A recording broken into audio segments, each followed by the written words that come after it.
magandang gabi po kanatang namin.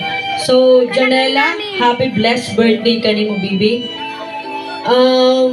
Life is a journey.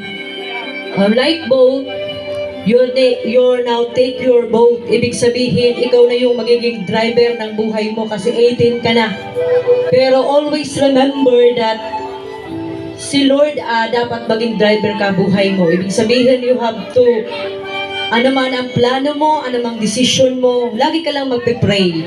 Kasi God will guide you everything. So, i-enjoy mo day mo.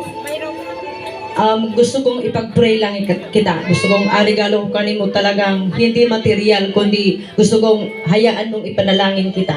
Panginoong Hesus, marami pong salamat sa buhay ni Janela. Patuloy mo po siyang pagpalain kasama ng 10 ng kanyang pamilya, ang kanyang magulang ugad na nagpiripara dito po, Panginoon, sa okasyon ito.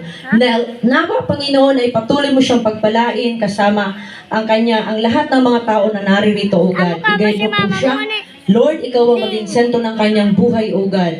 Ang satisfaction, Panginoon, ang ikaw ang mataas namin, madakilang iyong kapangyarihan, Panginoon.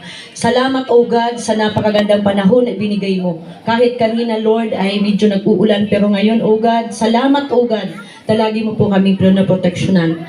Lord, I pray, O God, na makatapos si Janela at magkaroon ng magandang trabaho at pagdating ng panahon ay makatulong sa kanyang magulang, O God.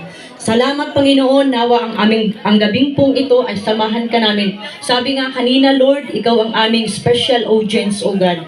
Kaya patuloy ka namin itataas, dadakilangin ang iyong kapangyarihan. Nawa, Panginoon, ay maranasan namin ang iyong pag-ibig sa oras pong ito.